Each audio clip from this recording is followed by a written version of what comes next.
Este relato ha sido rescatado de los archivos del Santo Oficio de la Inquisición en México, donde se acumulan testimonios que a lo largo de los siglos fueron recogidos de personas de diversos orígenes, casta y creencias. Lo que estás a punto de escuchar ocurrió en el año 1789. Es una historia de terror real, donde superstición y realidad se mezclan en un oscuro episodio que aterró a sus protagonistas. Lo que parecía ser una simple leyenda, pronto revelaría los horrores ocultos en una cueva, donde las leyes del mundo natural no aplicaban. La Cueva de la Maldición.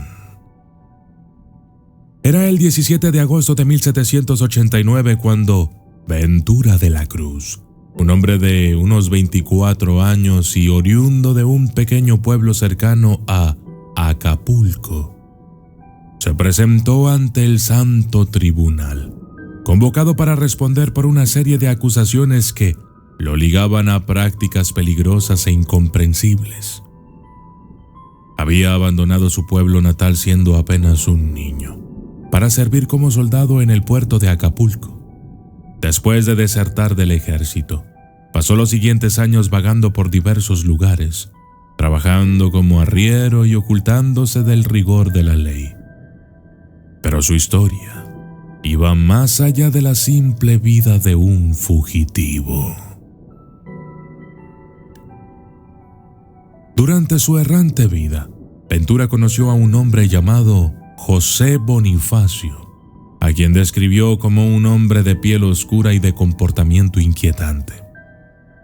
Fue en el pueblo de Xalcatzingo donde este encuentro cambiaría su destino para siempre.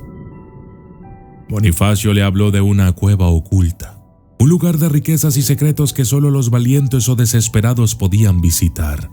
Según él, en esa cueva vivía un caballero de gran belleza, pero este hombre no era un simple mortal. Se trataba del mismísimo demonio. «Si quieres dinero y poder», dijo Bonifacio con un tono sombrío, «debemos ir a la cueva. Ahí el demonio te dará lo que necesitas, pero debes estar preparado para enfrentar lo que está dentro». Curioso y tentado por las promesas de riqueza, Ventura no dudó en acompañarlo. Los indígenas del lugar también le advirtieron sobre los peligros que habitaban la cueva.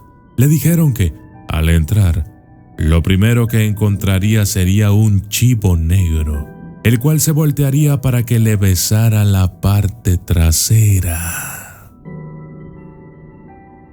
Tras superar esta prueba, una serpiente gigantesca aparecería. Se enroscaría en su cuerpo hasta llegar al cuello, pero si no mostraba resistencia, la criatura no le haría daño. Solo entonces, si pasaba ambas pruebas, llegaría hasta el demonio, quien le otorgaría lo que deseara. Con el corazón latiendo rápido y una mezcla de miedo y ambición, Ventura y Bonifacio se dirigieron a la cueva. Al llegar a la entrada, Ventura se quitó el rosario que llevaba colgado al cuello, tal como le habían instruido, y lo colgó en un arbusto cercano. A partir de ese momento, estaban solos, despojados de la protección divina y a merced de las fuerzas que gobernaban la oscuridad. Encendieron una vela y lentamente comenzaron a adentrarse en la cueva. A medida que avanzaban, el aire se volvía más pesado, como si estuvieran descendiendo en una realidad completamente distinta. Tras avanzar apenas unos pocos pasos, un terror indescriptible invadió a Ventura. El espacio a su alrededor parecía cerrarse, y la sensación de que algo más allá de lo terrenal los estaba observando lo golpeó como una ráfaga fría. A pesar de las advertencias, no pudo continuar. El miedo lo paralizó y sintió que el suelo bajo sus pies temblaba. «No puedo más», dijo Ventura, dándose la vuelta. «Esto no está bien». Sin poder avanzar más, salió corriendo de la cueva, dejando atrás a Bonifacio, quien aún intentaba arrastrarse por una pequeña abertura más adelante. La luz de la vela apenas iluminaba el camino, pero Ventura ya no quería saber nada más de aquel lugar. Afuera, volvió a colgarse su rosario, como si ese simple acto pudiera alejar la presencia oscura que lo había seguido hasta la entrada. Bonifacio lo alcanzó poco después, con una expresión que mezclaba frustración y miedo. «No hay nada ahí», dijo, tratando de convencer a Ventura. «Todo esto son mentiras». Pero Ventura sabía que aquello no era verdad. Aunque no había llegado hasta el final del camino, algo le decía que lo que residía en esa cueva no era producto de la imaginación de unos cuantos borrachos. No fue necesario ver al chivo negro ni sentir el frío tacto de la serpiente enroscándose en su cuerpo. Lo que estaba ahí dentro no necesitaba manifestarse para imponer su poder. Durante los días que siguieron, Ventura y Bonifacio continuaron sus vidas en el pueblo, trabajando en las milpas y viendo a otros hombres que, ajenos a lo que ellos habían experimentado, vivían sin preocuparse por los horrores ocultos en las montañas cercanas. Pero cada vez que Ventura miraba hacia la dirección de la cueva, sentía una presencia que lo observaba desde las sombras, esperando el momento de reclamarlo. La relación entre Ventura y Bonifacio se fue enfriando. No volvieron a hablar de lo sucedido en la cueva. En lugar de buscar más respuestas, Ventura decidió callarse, tratando de dejar el episodio atrás. Sin embargo, las noches se volvieron más inquietas y las sombras que antes solo eran un juego de luces empezaron a parecer más densas, más vivas. El miedo a lo que había encontrado en aquella cueva lo consumió lentamente. Aunque nunca llegó a ver al caballero de gran belleza que los indígenas le describían, el mero hecho de haber sentido su presencia lo marcó para siempre. Y aunque Ventura se arrepintió de sus acciones y pidió penitencia ante el Santo Oficio, el recuerdo de esa experiencia lo siguió hasta su último día.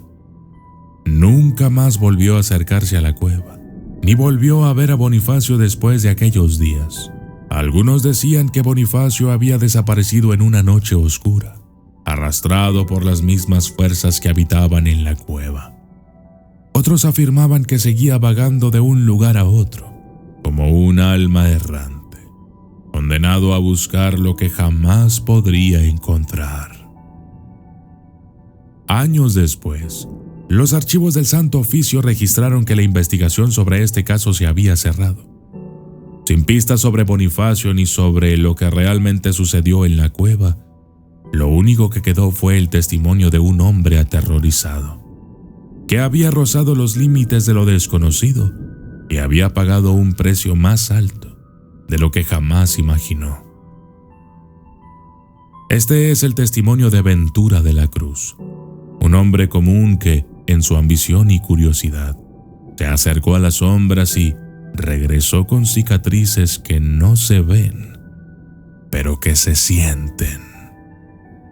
Un relato más de los muchos que quedaron archivados en los documentos del Santo Oficio, y que por supuesto trataré de investigar para traérselos a ustedes. Documentos que nos recordarán que no todos los caminos llevan a la redención. Y yo soy el documentalista. Y esto fue La Cueva de la Maldición. Saludos especiales para todos los miembros del canal. Yes, José Balsino, Jimena, Dani Gardea, Rosario Huizache, Carlos Montes, Tlawis Calpan, Gregia, Juan Jacobo, Matías Gabriel Riquelme, Miriam Romero, Eleonora Rosy Farías, Jonathan Pacheco, Yolanda García, Brenda Sol, Evelyn Tisco, Verónica Pereira, Jesús Mora, Juan Luis Pernias del Campillo, Keimer Chávez, Álvaro Medina, Rosalinda Velázquez y Leonori. Gracias y hasta la próxima.